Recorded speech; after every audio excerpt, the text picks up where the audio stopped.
Welcome to Jelly Trumpet!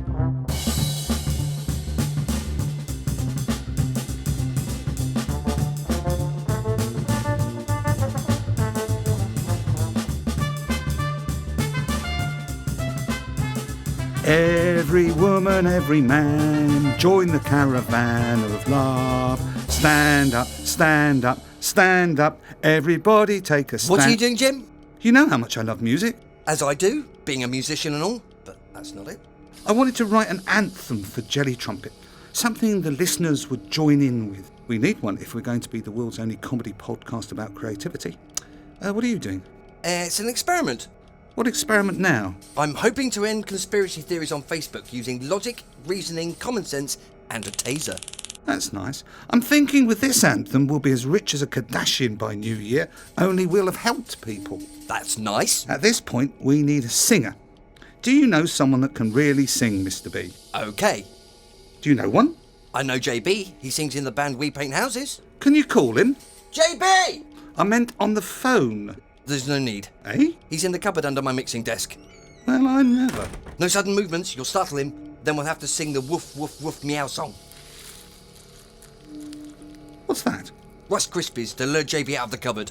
Does it always work? Mostly anything milk-based.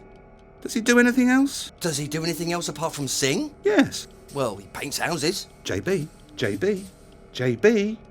paint me like one of your French houses. Later, after his Horlicks, JB, good boy, sing. Every woman, every man, join the caravan of love. Every woman, every man, join the caravan of love. That's nice. Should we start the podcast? Certainly, Mr. Jim.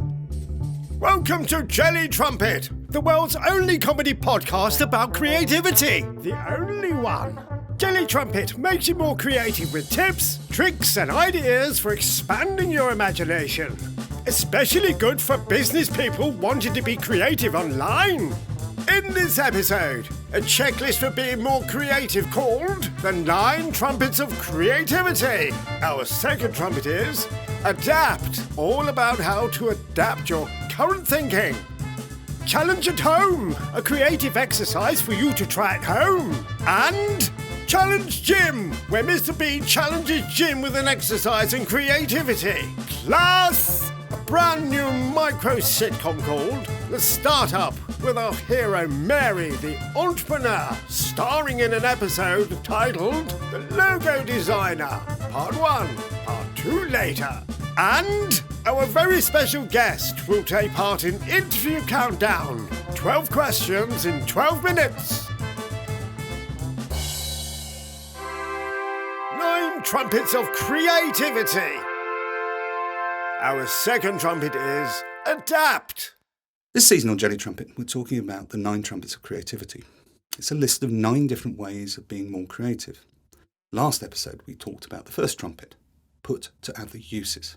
This episode, Trumpet 2, Adapt, a simple word with a lot of creative juice. There's a PDF of all the 9 Trumpets of Creativity, which you can download from the Jelly Trumpet website. We adapted this list of creative tools from Osborne's checklist, also known as Scamper. Why have we adapted it? Well, that's what Trumpet 2 is all about.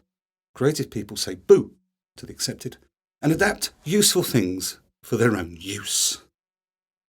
If you listen to Season 1, you'll remember we talked a lot about keeping a journal of what helps you creatively. We called this journal Your Medicine. The idea is to build up your own armoury of things that work for you creatively. The journal acting like your personal coach. So here we go with number 2 in our 9 Trumpets of Creativity. Adapt. Oh, that reminds me, I must buy a stamp. A great joke from the super sharp Jimmy Tarbuck on seeing the Queen in her box on the Royal Variety Show. He saw the Queen, he saw her as a stamp. Nice bit of adaptation there. For business, say in digital marketing, you can adapt something of value from one website traffic channel to another. For example, Google Ads give a lot of data. The analytics will tell you which keyword phrase triggered an ad and if it led to a sale. So it's very easy to adapt that valuable keyword phrase, adapt the phrase by creating other content, an article, a video with a transcript, an image, an infographic that will attract non-paid traffic and convince the visitor to buy. Reboots. We all have our own favourite reboots of movie franchises and TV programmes. Essentially, that's adapting. It seems easy, but is it?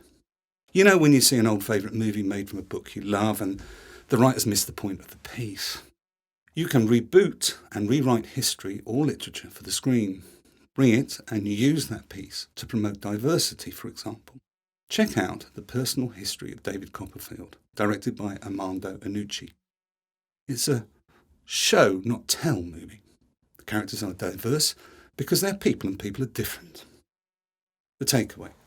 Look at your idea, thing, art, marketing campaign and ask yourself, can I adapt this to something else to make something new or better?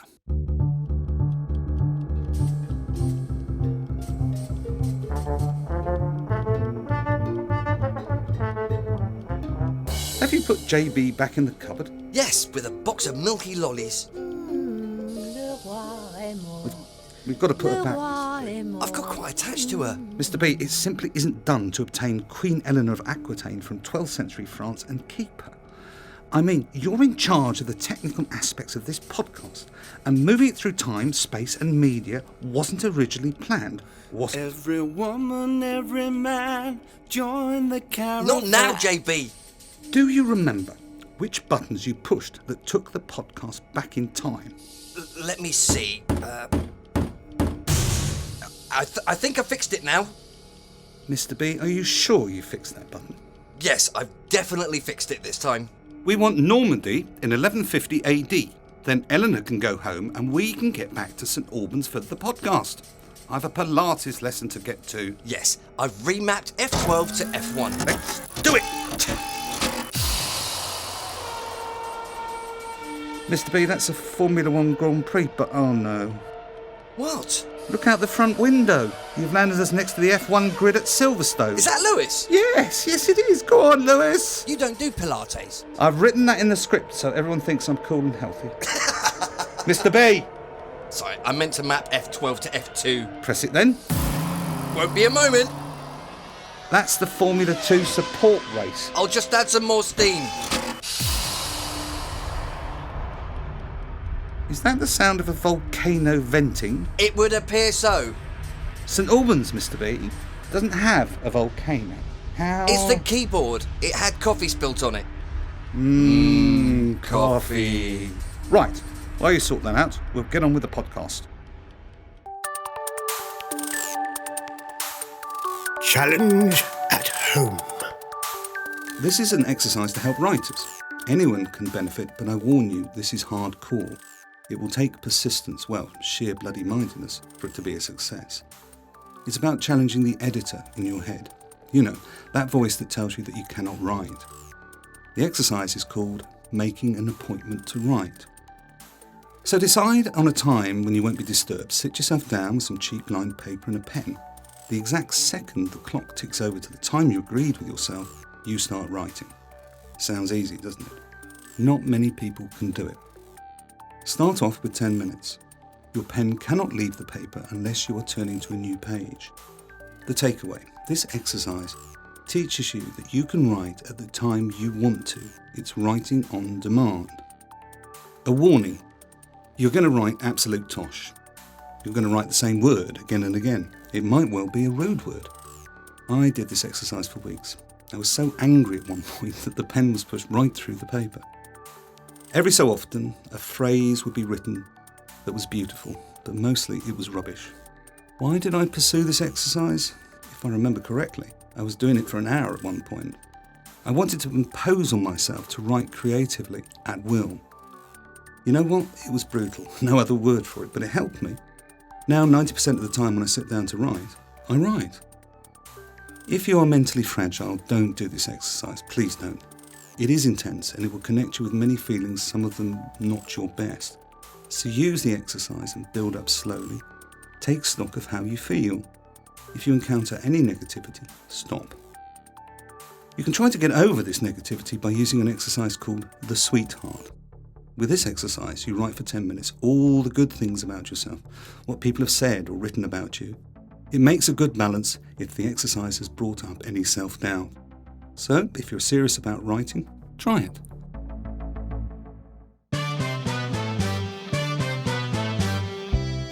Brilliant, Mr. B. Now we appear to have landed Jelly Trumpet in a spaceship. Why don't you write us back to St Albans? Oh, good point. Well, then it wouldn't be Jelly Trumpet, would it? Fair point. There's 2 people in here. What is this thing? It's a road podcast established on Earth as a medium for people with time on their hands. They reached their zenith just after the 3rd fall of the Trump Empire. What do we do with it, Clayton? First of all, sir, we don't tell Cat. You know what he'll do with them, especially the bald one with glasses. Hi, Lister! He knows who I am, don't you, sir? Sorry about this. Trouble with the buttons on the keyboard. Oh, great. Landing us in a sitcom now, are we? Red Dwarf, medieval France. Easy to mix up, I suppose. Not now, Eleanor. Mr. B, put the Micro Sitcom on. We'll come back to this.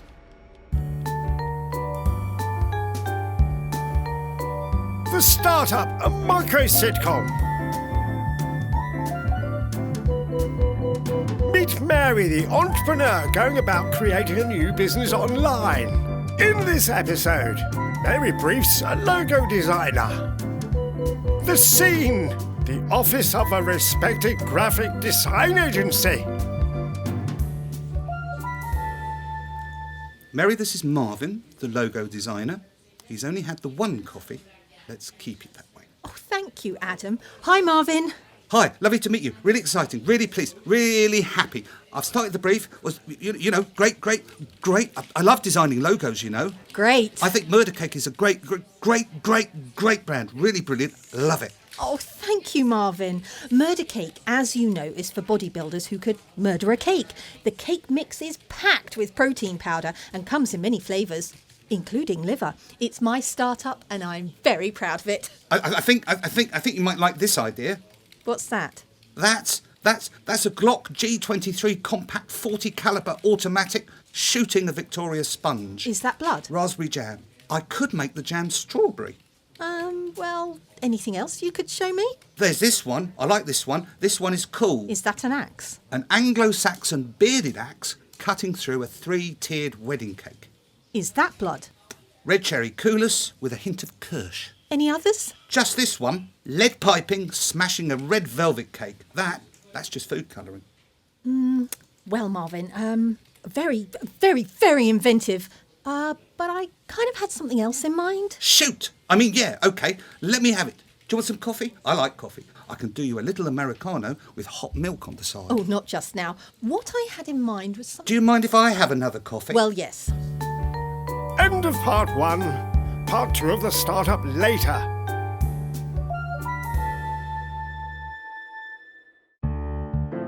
Creative rituals.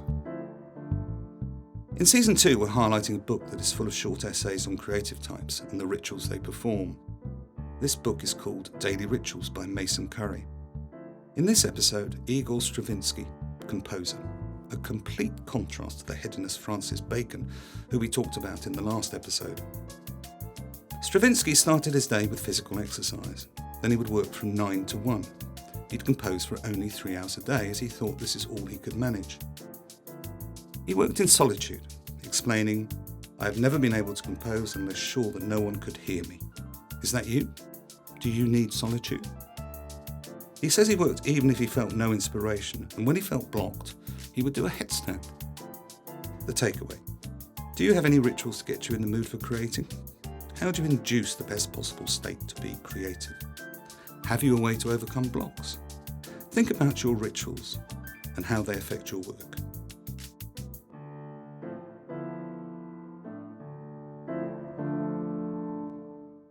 Coming up, interview countdown. Challenge Jim. Mr. B will issue Jim a challenge. And list of the week. Sponsored by Conversion Detectives, the really creative digital marketing agency. Search Conversion Detectives. I don't believe it. We're in Red Dwarf, one of my favourite sitcoms. Well, that's lovely. I'd have preferred Fleabag. Hi, Lister! Hi, are you staying long? Only your podcast is on my foot. Can't stay long. Have to get back to medieval France before Jim writes himself a personal trainer and a six-pack. That's Crichton. Look, here comes Rimmer. Step up to red alert. Sir, are you absolutely sure it does mean changing the ball? This podcast is on my foot. Typical. Not the first time you've been stumped. For goodness sake, Mr. B, press a button, any button. Have to go. Nice meeting you. Onward!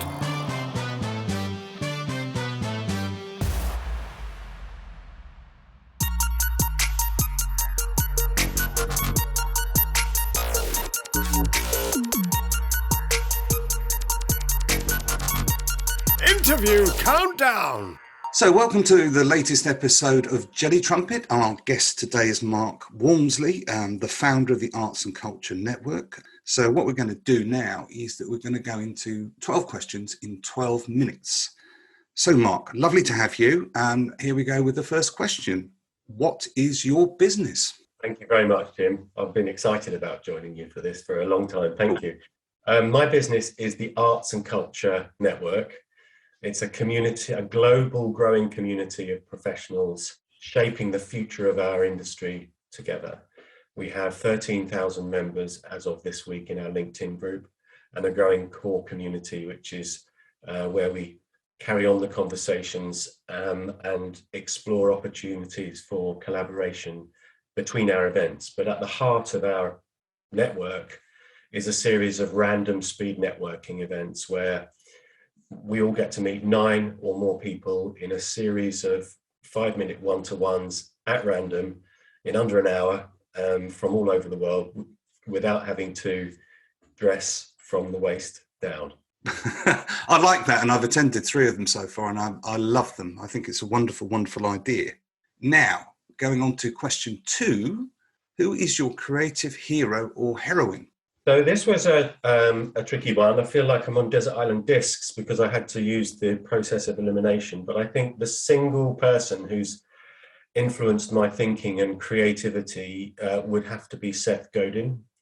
I used to run Seth's London meetups, so I had the pleasure of meeting him on a number of occasions, and a big fan of the books. Purple Cow, Mm-hmm. you know, if you're not different, you're invisible. And his concept of what I've described as minimalist marketing, find your smallest viable audience and become the best option for it, has influenced my thinking, certainly. So Seth Godin and Scott Ginsberg as well, who left his badge on at a conference. Everyone came up to talk to him and tell him that he's left his badge on, so he left it on for 14 years. I didn't know that one. That's a great story. Oh, that's 2 interesting people that we know in marketing because we're marketeers. That's lovely. Thank you very much, Mark. Now this one, question 3. How do you go about starting a creative project? Again, I'm afraid I have to confess I'm not one of life's completer finishers. I'm a starter, which is probably just as well as I'm in the creative industries. But for me, you can't go further back than a good idea. So my brain seems to work best first thing in the morning when it's stretching after a night of rest. So often those ideas for projects come in the morning, but it's a challenge because there are lots of things that I've thought of and wanted to do that haven't yet found the time to do. So the challenge for me is developing a project, because I can easily start a project because they drop in.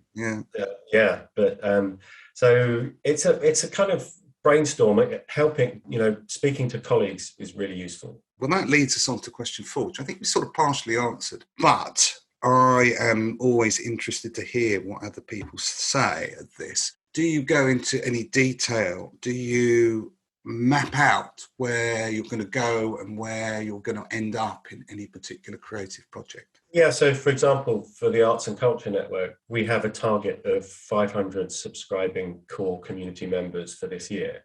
And if we can achieve that, that will give us a huge amount to support some of the projects that our members submit for support, because we're collectively philanthropic in that respect. But yeah, I guess if this was a needle and I had to go to the left or the right, I probably am afraid flying by the seat of my pants more than having it down to the nth degree in any detail. And quite often it needs to be those ideas sometimes need to be able to go off piste. So I kind of let it flow.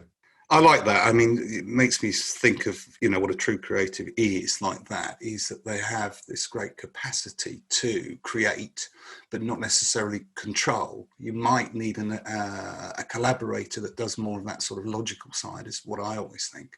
So again, this sort of leads on to, you must have this at some point, surely. You maybe not, but how do you know when your project is finished?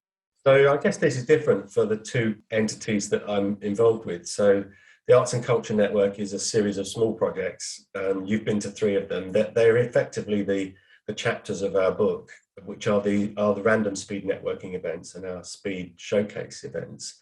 I do relax and sigh with relief at the end of those. They're always great fun, but it's always a challenge making sure that we've got a good number of people there and some great speakers at those events. So we know that project is finished when I end the meeting. With Chuffed, I have Alison. Alison is our operations partner at Chuffed, which is a creative social enterprise working for arts and culture organisations. And she will tell me when a project is finished. So that, having the helpmate, I think, is vital for some of us. Some of us try and learn it. I think I'm getting better, but for our listeners, that's something that they have to look into. Now, this is a more sort of internal question, which always fascinates me.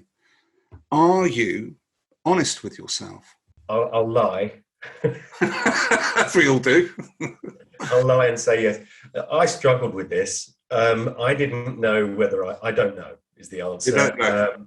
Which I'm not particularly. I do consider myself blessed not to be too intelligent, because if I was more intelligent than I am, like Stephen Fry, for example, I would find an awful lot more boring than I currently do.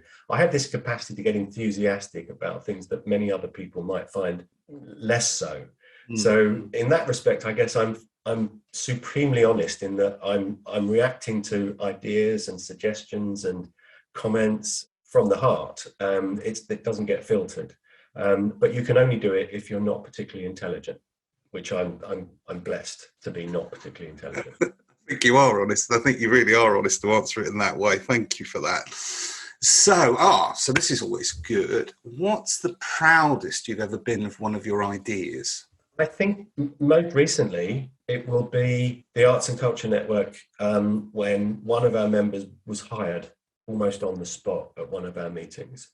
And it could not have happened had I not started this community. So a lovely guy called Alex, I think he's 18 or 19 perhaps, really, really passionate about the arts and culture sector and tourism, and met Alice on one of our calls from Love to Visit.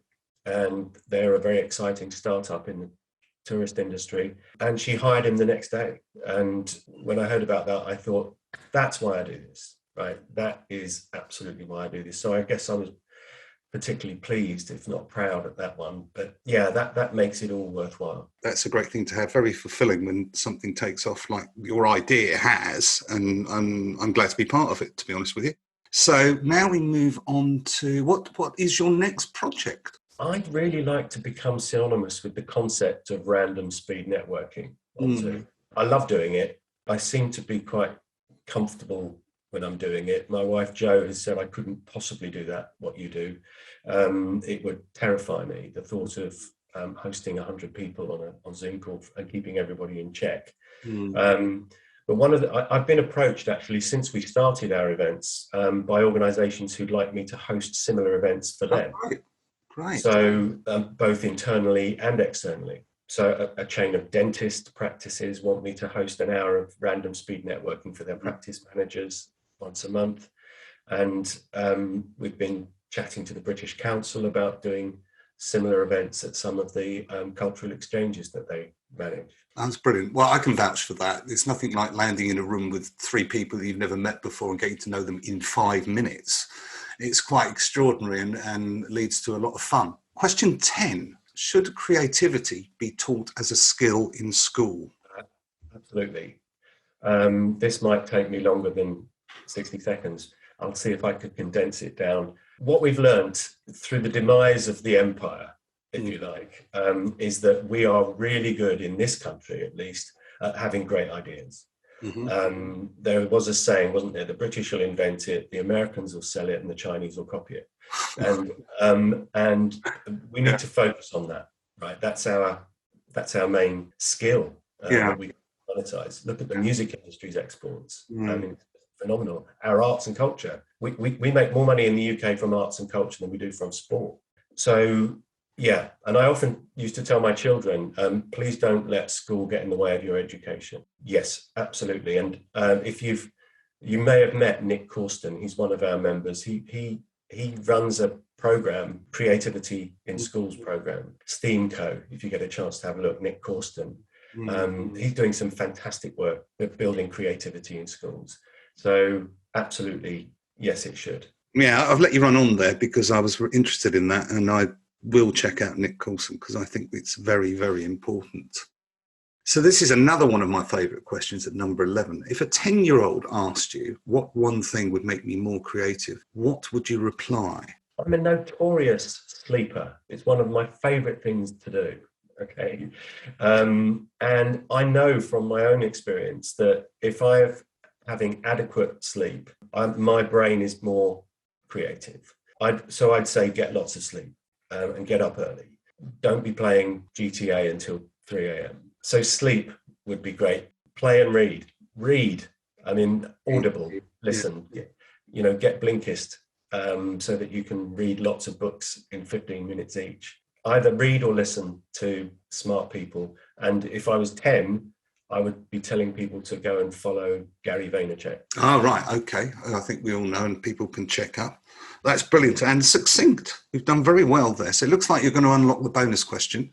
But first of all, I have to ask you, how can a listener get in touch with you, Mark? So fortunately, I have a slightly unusual surname. So searching for Mark Walmsley on Google will find me. Walmsley. For the Arts and Culture Network, we're at artsandculturenetwork.com. But again, search for Arts and Culture Network and you will find us. If you're interested in our creative social enterprise, where we nurture emerging talent in its journey from learning to earning, as a branding agency, we're at chuffed.com, CHUFD.com. And we do that. We're a creative social enterprise on a mission, which is why a 17-year-old graphic designer is currently designing a new logo for a £60 million TV company. Wow. That's absolutely wonderful. I'm really happy about that. Now, you've unlocked the bonus question because you've been so good. And this is one that I always like, and I never know what's going to happen. So the bonus question is, what's something no one knows about you? Well, if we've got time, I've got 3, which will be fun. I've played the triangle professionally at Carnegie Hall. That's the first one. I can go back on these if you want. I like it. Yeah. I've performed a very dangerous stunt dressed as Batman on live TV for Warner Brothers, and I've been the master of ceremonies for the Duke of Edinburgh. Wow. So on only one of those occasions was I a last minute stand-in. So I was in the City of Birmingham Symphony Orchestra for 12 years. In the percussion section, so that's how I got to play the triangle. I can stop now. I peaked. Oh, no, you peaked. Oh, well, if you would stop there, because I think that leaves open questions, rather than answers, which is more intriguing and in marketing terms is more engaging, because I'll have to look you up now and find out all about you. So that brings us to the end for our 12 questions in 12 minutes interview with Mark Walmsley. Thank you very much, Mark. It's been enlightening and a lot of fun. And I hope to see you again soon at your next event. Tim, thank you so much. I've been listening to some of your episodes and they're wonderful. Thank you for inviting me. I think it's Challenge Me time. Yes, it's Challenge Jim time. All is lost. Watch Fox News for the truth. Death to the West. Not again. Someone else has hacked the coffee machine now. I mean, we've only just bought this new one. Smart coffee machines, smart speakers, smart doorbells. Leads to anarchy, Mr. B. Le diable! Eleanor has just thrown the new coffee machine out the window. Et voila! Thank you, Eleanor. I wanted an Americano. Me too. This is getting expensive. Yes, a coffee machine per episode is quite expensive. Challenge Jim! Each episode, we challenge Jim with a creative exercise. I'm ready, Mr. B. The challenge, Mr. Jim. You have 1 minute to talk about puddles. Puddles? Puddles, go! Puddles are very beautiful. I mean, I like looking out of my office window and seeing a puddle. And That's a pothole. No, it's a puddle because it's small and it's round and it's a splashable. pothole filled with rain. But they are very beautiful and it's a nice thing to say, isn't it? Puddle. Say that to yourself. Puddle. Puddle. If you have a bad day, just say puddle or bob. Puddle. And then that's great. So what you could do is that you could replace all the fire pits in the country with puddles. And then you could stock them with fish, ducks, the occasional swan. And a cat? And no, not with a cat. Not with a cat. We're not doing the drowning cat thing. Cats are nice. They're not evil. And so, or you could put a cat in, but you could give him water wings.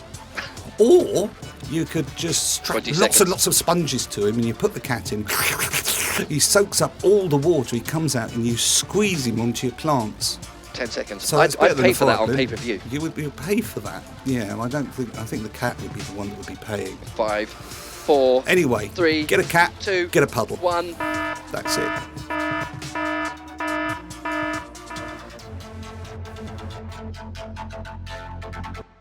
Tony's word of the episode. Tony's word of the episode. Tony's word of the episode. Otorhinolaryngologist. Otorhinolaryngologist.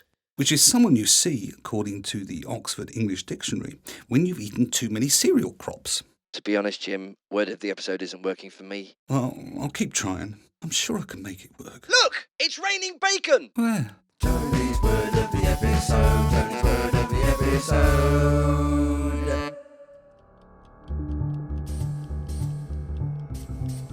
Everything under control, Mr. B? This podcast is always under control, Mr. Jim. Every woman, every man, join the caravan. Not now, JB. So, we've escaped Red Dwarf. Yes, we have. And the podcast is making its way to medieval France. Yes. Where is it then? We're, well, on our way. But We've stopped off here. what I see through the studio window, and correct me if I'm wrong, is that Love Island, Mr. B. Yes, it is. How are we going to fit in here? We could pretend we're here to clean the swimming pool. Look at us, Mr. B. We could put swimming cozies on and mingle. We look like we've been groomed by cattle farmers wearing mittens and then dressed ourselves in the dark. I resent that. OK, I look like I dressed in the dark. You look like you've been dressed by a sale at DFS. I'm sure we could merge in. What do you suggest? Paint ourselves white and pretend to be dental work? Well... Get us out of here, Mr. B. Please. If we're found here, the humiliation will be profound and never-ending. I mean, we look like overcooked lamb chops in a vegan smoothie. Pressing F2, F6, the big button, and pumping the steam now!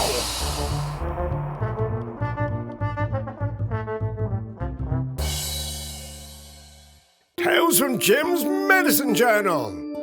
I love Sharon. I'm not sure she's a woman. The Medicine Journal, or You Are Your Own Medicine, is a way of keeping track of all your creative time. Not the work, but how the work went, what you felt, what worked, tips that work for you. It builds into the creative coaching only you can supply.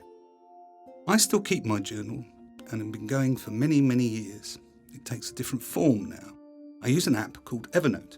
Evernote is great as you can sync to multiple devices as well as an online account. So it's also handy for writing quickly without any fear of losing your work. For the last 3 or 4 projects, I've noticed that I really love list building.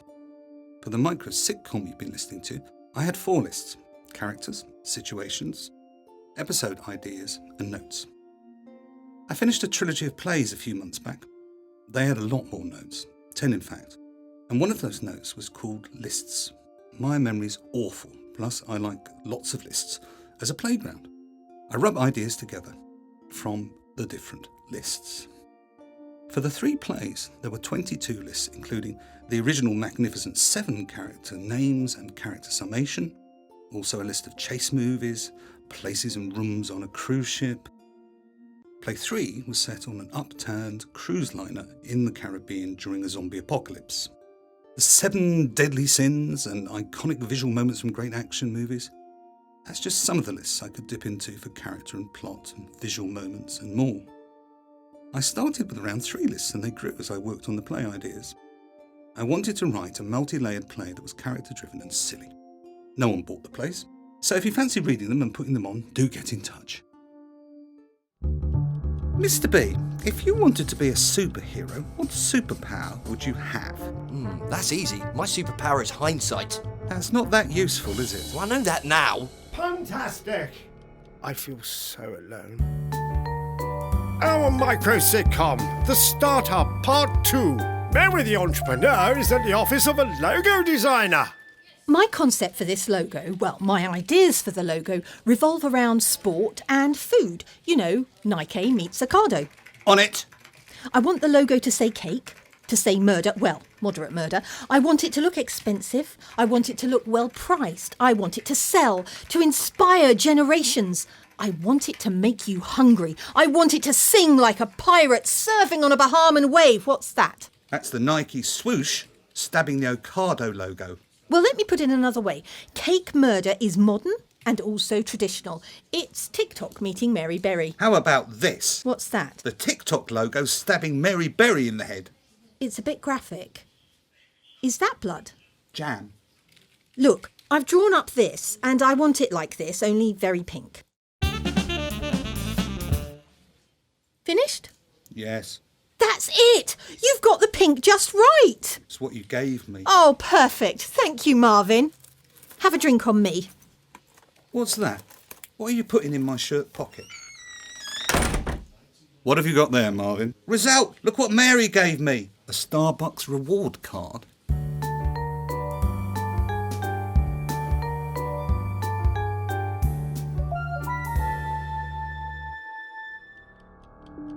Any more coffee, Mr. B? I'm afraid we're all out of coffee machines. Where's JB? I've settled him down with a bowl of cream and a back issue of Q magazine. What was that? I think we've run out of juice again. Well, at least we've escaped Love Island. That was a close call. I'm glad we coupled. Yes, I like coupling. Brilliant ideas of yours to get us out of there. Thank you, Mr. Jim. Better not do it again. Why? First, coupling with a floor mop is not edifying, and second, Queen Eleanor doesn't like that sort of thing. Fair enough, but can I keep the mop? Oh yes, we'll have plenty of mopping to do as we go on. Right, medieval France, here we come. List of the week! This week, things that cheer me up when I look through my window. Number 1, I have a window. Number 2, people walking. Number 3, people walking dogs. Number 4, small children on scooters. Number 5, a well-shaped puddle. Number 6, a little old lady giving her doggy a treat. Number 7, a family group going for a walk. Number 8, runners in luminous sportswear. Number 9, Christmas when it snows a blizzard of white Amazon delivery vans. Number 10, the fact that I'm indoors, in the warm, and I have a coffee while writing the list of the week. Well, I think this episode's gone very well, Mr. B. I think so too, Mr. Jim. I particularly like the startup sitcom, the use of JB, Singer in the Cupboard, and of course, being in Love Island, and now I've got a new floor mop. Oh, have we forgotten something? Well, Queen Eleanor's still here. I've sort of got used to her. We could teach her some English, see if she wants to help run the podcast. Or we could take her back to medieval France and go back to Love Island. Nah.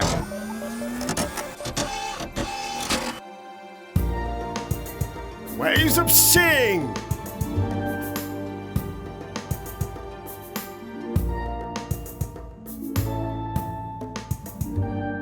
Ways of seeing, ways of listening too. The negative spaces. People talk about a comedian's timing. That's a negative space that can be extended at will. These days, filmmakers hide Easter eggs in movies, but they also parody or reference other movies or books or TV shows. How many of your favourite films reference other films? Can you reference something? A visual, a character, an online ad campaign in your own work? People love the familiar. And if you are a new business or creator referencing something the audience knows and loves or hates, that will make your work more memorable. Jim's work offer! I mentioned this earlier, the 3 plays. This is a trilogy I wrote. 2 things about the plays. First, each reference a movie theme. The first, a heist. The second, a western. And the third, a disaster movie. Second, the characters. Play 1 is 4 male characters playing bodyguards, who also play the 4 female characters who are in the centre of play 2, the western. The 4 female characters also play the 4 male bodyguards from play 1. Each set of characters also plays minor characters along the way. In play 3, the 2 sets of characters meet. The trilogy is called The Good Heist, The Bad Western and Italian Bob. Email me, jelly@jellytrumpet.com, if you'd like to read the plays and perhaps you'd like to stage them. Join us in further episodes and be more creative. Pick up tips and tricks you can put in the play instantly. Try exercises to boost your imagination. Listen to creative guests. And a whole lot of what we call fun. Thank you for listening. If you have any questions or ideas for Jelly Trumpet, email us jelly@jellytrumpet.com.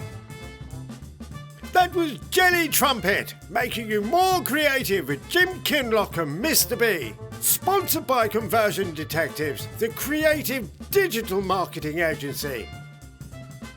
And now here's We Paint Houses with their song In Another Life.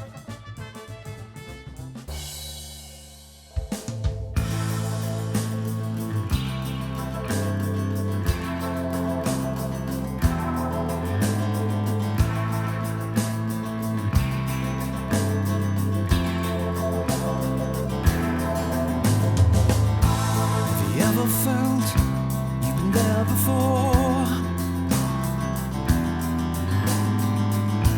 But a brand new place and you're not quite sure. And a pretty girl that was in your dream. And when you meet, it's like it's always been.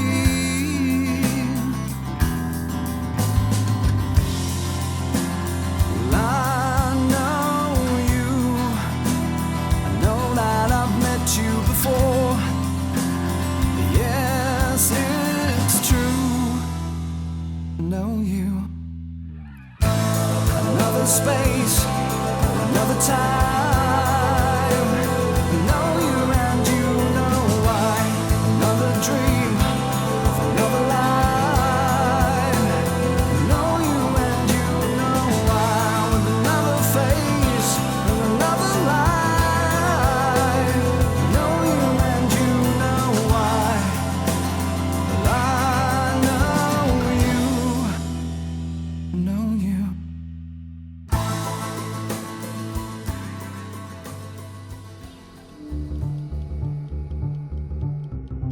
It's time to say the thank yous, Mr. Jim. Oh, a question. Yes, Mr. B?